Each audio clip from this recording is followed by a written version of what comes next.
Welcome to the Brick and Mortar Marketing Podcast, the podcast for small business owners like you, learning to grow your brick and mortar business in today's online focused world. Now, here are your hosts, partners in life and business, Zach and Brianna Hayden.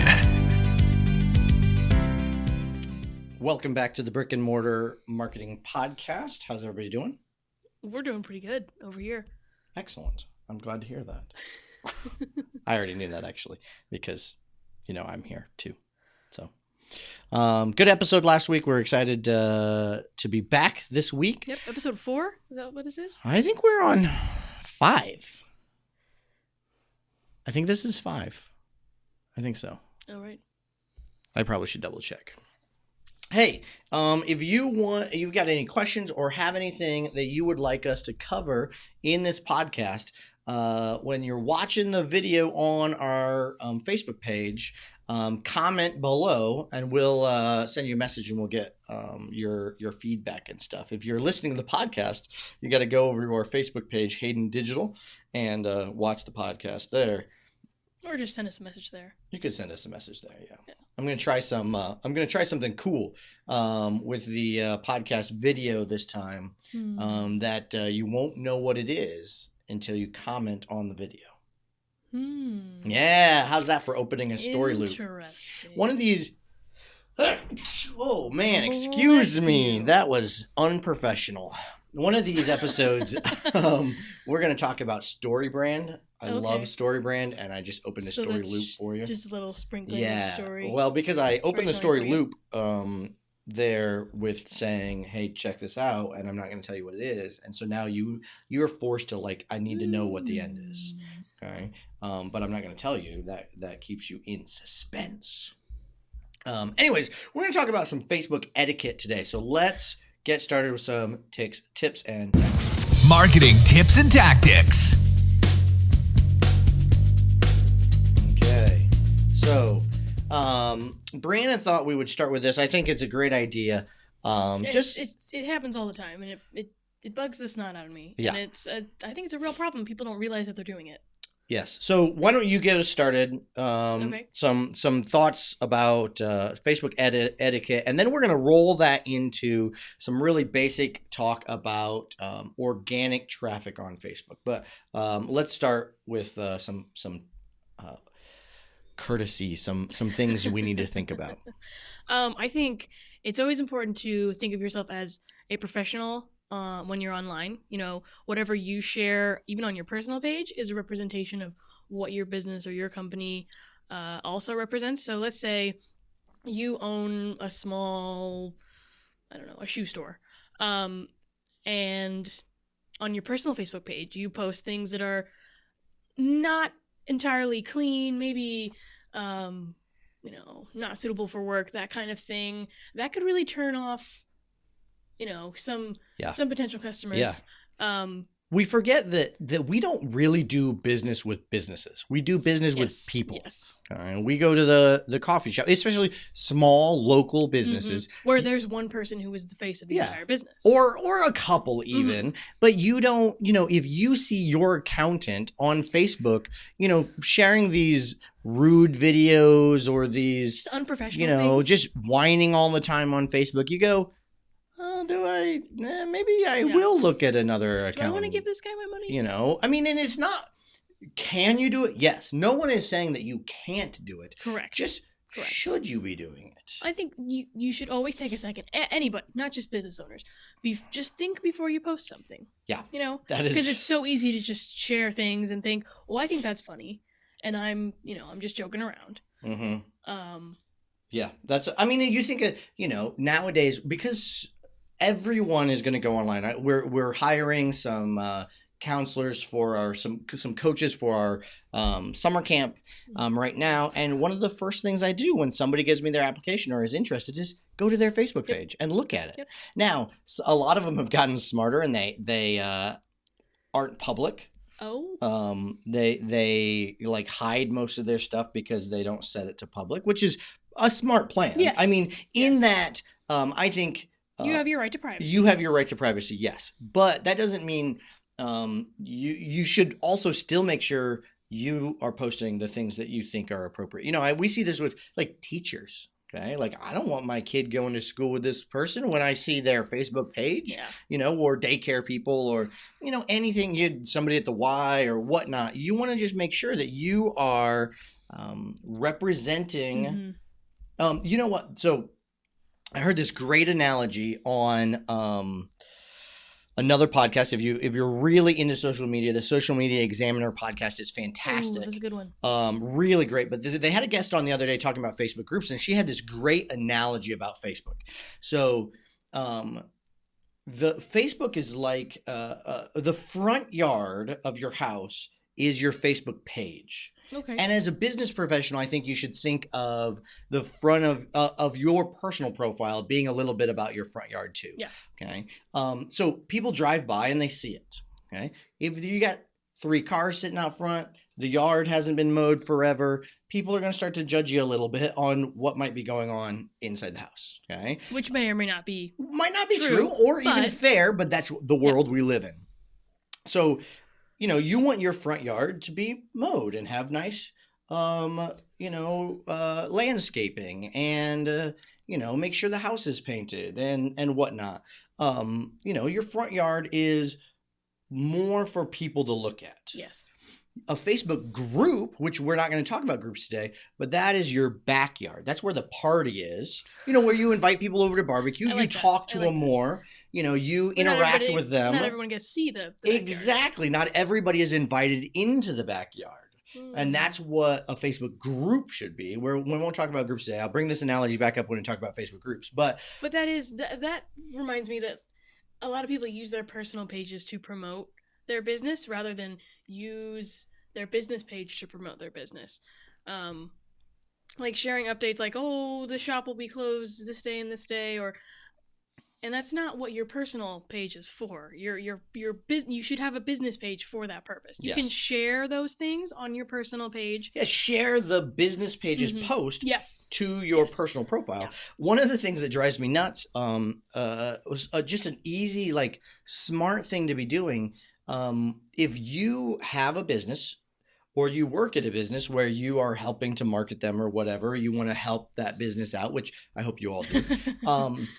You should make sure that your personal page is connected to your business page. As in, I own a martial arts school. My profile page, the About Us section says works at ATA Excellence Martial Arts. So they can click, and that should be a link. They can click that. You mean it shouldn't just say martial arts instructor? No. It should go right, so I can go right to their page. That's what right from there. Okay, so you need to be able to, that just promotes your page better. Yeah. Because people see you, they're like, hey, who's this? They can see that, and it links right to your official Facebook page. And like you said, one of the things that your page etiquette should have is make sure that you understand that you're talking to not just your customer. Yeah. But people who are potential customers. Mm-hmm. So back to the group idea is. But we're not talking about groups today. Well, I know it's a rabbit hole.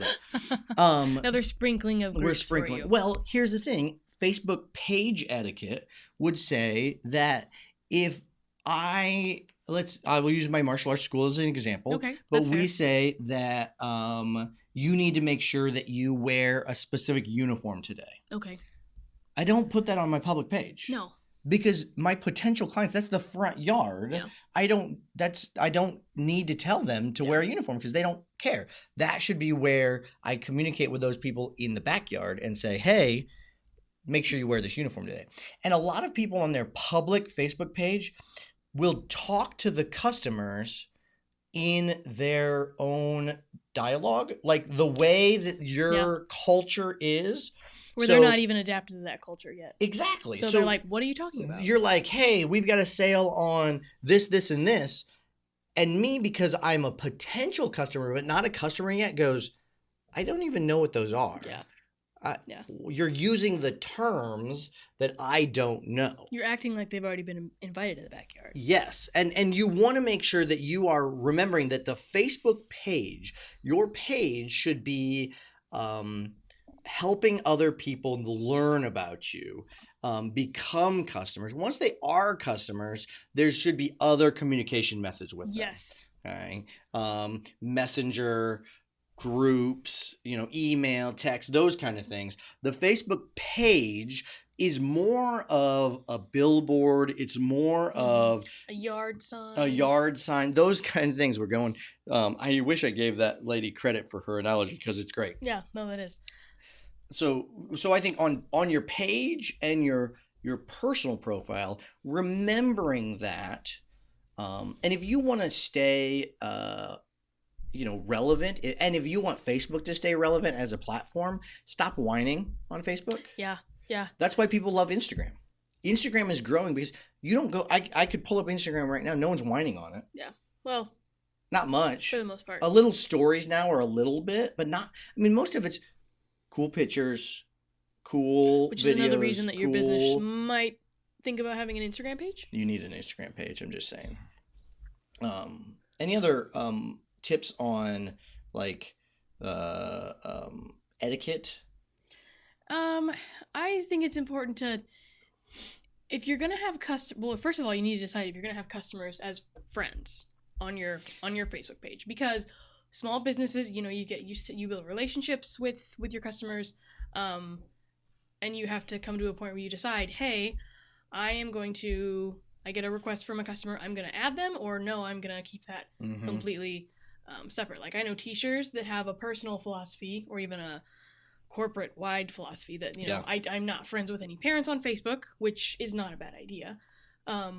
I know some companies that say that there was a company here in town, and I don't know if this is still their rule, but you weren't allowed to have a Facebook page, which to me was crazy. I think that might be overreach. I think that is a little too much. I think bigger companies can empower their employees to be ambassadors for their business online. Definitely. But you do want to make sure that you are a good representation for the company as well. I know martial arts school owners or instructors that have set up 2 Facebook pages, one for being friends with their students and people, and one that's separate. I don't like that philosophy personally. Seems a little sneaky. That's the thing. That's just from my point of view. I don't like, and maybe it's because of the industry. For me personally, if I'm talking about integrity and respect and courtesy, and I'm afraid of what parents are going to see on my personal one, maybe I shouldn't be doing that anyways. That's my own personal thought. But, I think you do need to be aware of whether you do friend people. That's a great point. Which is totally up to you. And it's totally up to you what you share on your personal page. But just be smart, be mindful.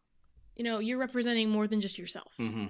Be aware that whether you think it's fair or not, your interactions online will be judged. Yeah. And those will be tied often to your employer or your business if you are the business owner. Yes. So let's transition over to some organic post ideas. So organic, when I say organic, I had a meeting with a client last week, and I had to make sure I clarified what I meant by organic. That means non-GMO, grass-fed. It's free all range, organic, free range content. It is the content that you put on your Facebook page every day, or hopefully every day. It's the pictures, the posts, the updates that you put on your business's Facebook page. You are not boosting them. You are not. There's no money put behind it. Putting money behind it. It is what you post on your page, and that the percentage of people of your fans that see that is low. Yeah. That doesn't mean you shouldn't do it. Mm-hmm. Okay? There are lots of reasons that you should continue to have good organic posts, and great organic content will be rewarded in the newsfeed. It will get seen more, still not by everybody because Facebook wants you to pay. Yeah. But it will also make it cheaper to do ads if you have great organic posts. Right, which we mentioned in previous episodes. Yes. So what makes good organic posts? I'm not gonna lie, I make some pretty good. I was on fire today with my content creation. You were? I was gone, so I didn't get to see it, but I'll see it as it comes out. It was like a solid 2 hours of just like boom, boom, boom. So so organic posts should go by Gary V's philosophy. If you've never heard of Gary Vaynerchuk, he's a very famous social media guy, runs a big, giant marketing agency, started with his family's wine business and learned how to sell wine I didn't know online. it started with wine. Yeah, huge. And he has this philosophy in a book called Jab, Jab, Jab, Right Hook. All right. The idea here is that your organic content should not be salesy. Buy this. No one wants to see that. Okay? That doesn't feel organic. It doesn't feel natural. Because Facebook is a place that I come to see what people are doing. Not a place that I come to go, what am I going to buy today? Yeah, it's not a store. It's not. And you people don't want it to be. That interrupts people's... And it's off-putting. I mean, why do you want to continue to follow a page that is just... has no interest in telling you what they're about? Exactly. They just want to get your money. And it goes right back to people don't do business with businesses. They do business with people. They want to know about the brand. They want to know about the company. They want to know other things. So educating... entertaining and enlightening your potential customers or your current customers is what your organic post should do. So quotes that make them laugh or make them think if it's in with your business. Yeah. Pictures, behind the scenes pictures are great. Behind the scenes video is fantastic. Profiles of certain products, not selling them, but just showing them about them, maybe how it's made, what it's doing. Again, just telling the story. Exactly. Telling the story of who you are, what you're about. People want to know what you're about. That's the kind of content. And what we do and what we suggest other people do is that you sit down and schedule a week, 2 weeks, a month of content at once. Yeah. Or their organic content. We do that for clients. Mm-hmm. I'm advising a client right now and getting them on a system where they will set up. That can be hard. Well, because what happens is, as a business owner, you don't go throughout the day and go, yeah. When can I post content? Yeah. What happens is you get to the end of the day and go, crap. Yeah. I didn't post anything on Facebook or Instagram. Or today. I did really good for these first 5 days, and then the rest of the month just because you forget. There's so much other stuff that's going on. There's so much more to do. People think they can do it, and unless you purposefully set aside a time every day. Yeah. Where you have a break. Who has a break? And I know some people who do that, and they've got some great content, but it is so ingrained in the philosophy of how they do business that that's what they do. Yeah. Exactly. But for most small business owners, who digital is they're like, oh, I know we need to do this, but I don't know how, and I don't know what I'm doing. Schedule a week of posts. 2 weeks to post.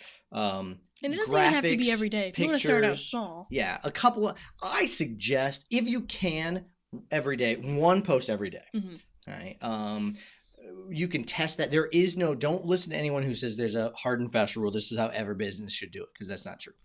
You got to test what works for you. A couple times a day, once every other day, doesn't matter.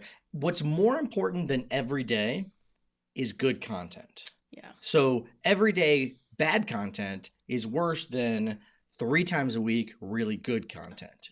Something that's really engaging. Those interactions. Otherwise, it's just going to stay hidden in the newsfeed. Exactly. No one's going to like it. No one's going to look at it. So I suggest scheduling out a week or 2 weeks, but then throughout the week, you are like, ooh, that's a good picture, and take that. Or, hey, we can video this and then go live with that or post it right then. So if my week is crazy and I just never get to posting something, I still had stuff come out all week. Yeah. But hopefully then you intersperse some more right away content, that's like, this is happening right now, so I'm going to post this right now. But you still have this base of content that is getting done whether you're watching or not. Mm-hmm. And one of my favorite things about organic content is that, the same with ads, but you can look and see just how many people have seen it, how many, not necessarily engagements, you can see engagements, but then how many people have seen it, and thinking like, oh, this kind of post does better than this one.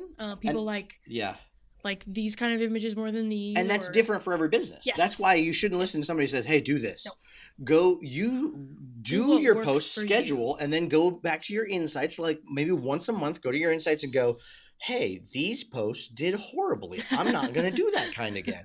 Or these did amazing. Time of day. Yeah. You got to play with time of day depending on your business. Yeah. And that's another thing I suggest. It's kind of one of those chicken or the egg things, because you start posting and you post it this time every day and it's the only thing you post. Yeah. And then that's when people are seeing it because it's the only time you post. Yeah. But then playing with it and changing some times and seeing if there's a better time. On your Facebook page, when you go to the Insights tab, there's a lot of great data there you can use to help figure out what kind of organic content looks good, what time of day you should post it, what days of the week you can post that are more important. So that's, I think, really important then too.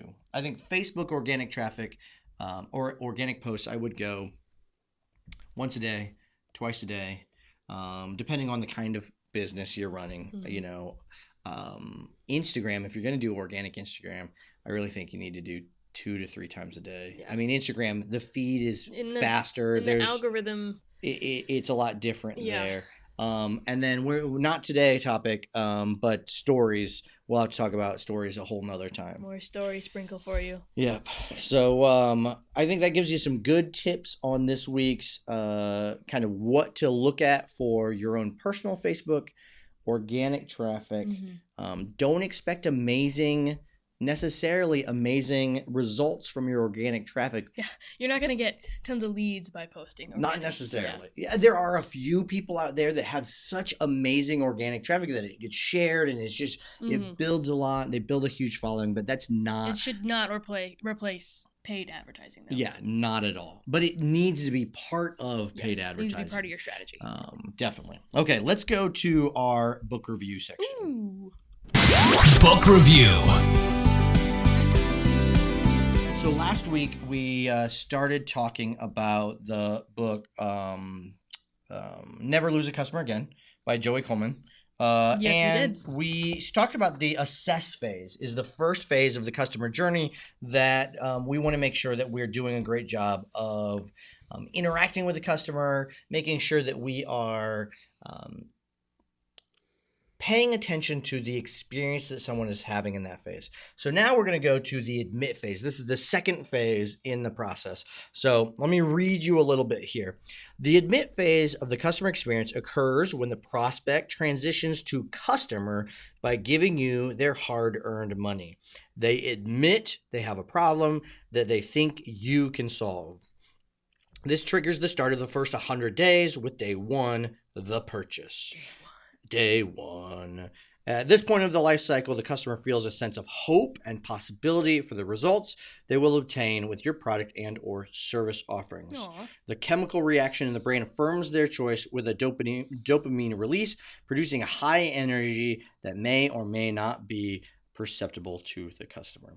So this is what's important here is that the person has said, yes, I think you can solve my problem. I think this is the way to go. And they're excited by making that choice. They click the order button or they've stopped in and they're like, yeah, let's do this. And so then they're really excited. The problem is that if they then don't hear from you that excitement for a while, that excitement goes away and then dread comes. And they're like, I made the wrong choice. What's happening? Should I not do this? I haven't heard from them. Are they just taking my money? Yes, you need to reaffirm their buying in to your sale or whatever it might be.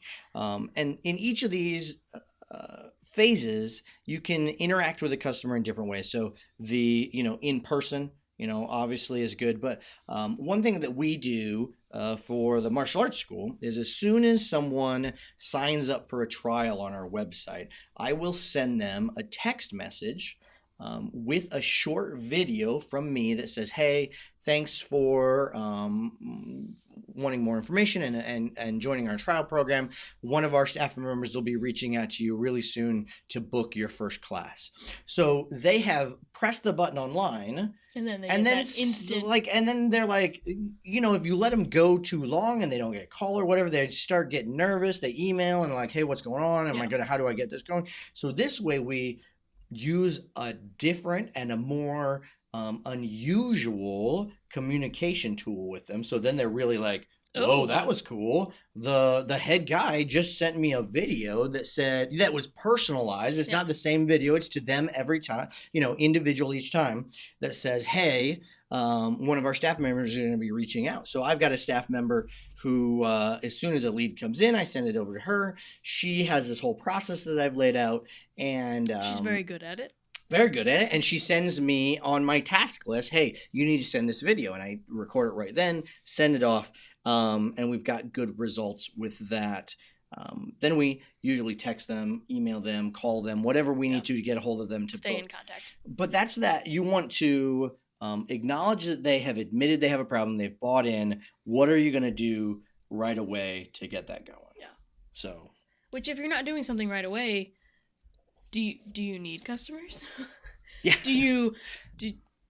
Unless you're really busy with all your other customers. Yeah. You should never leave a customer just hanging. Like if you were, at a counter at let's say a coffee shop or an ice cream shop or a restaurant or something. And they just left you. And they just, you're waiting in line and the waitress says, oh, let me take your order. And then she just walks away. Yeah, it wouldn't work. Well, I know I have gotten students at our martial arts school specifically because they said, you're the first person who actually answered the phone, Wow. Or actually responded to our email. They called 3 or 4 other people and we're the first ones. And that already you responded, we're going to, give you our money. Which is scary yeah, that's not a priority. Yeah, it's tough. So anyways, we will continue through those phases. That's the second phase. Again, I highly recommend you pick up the book, Never Lose a Customer Again, or just keep listening to the podcast and you'll basically get the idea by that. But it's a great book. Definitely check it out. Where can they subscribe to this Fair podcast? Oh, great question. iTunes, Stitcher, I believe on Spotify, yes. Google Play, I think is the name of that Android thing. I don't know very well. I don't do Android. So for you people that don't have the time to watch the video or listen to the video, download the podcast, subscribe. Yeah. Tell us how we sound if you listen on 1.5 speed, because that's how I listen to all my podcasts. And I've never listened to myself on 1.5 speed. You probably talk really fast. Sorry, guys. They get used to it. When you listen 1.5 speed, you get used to it.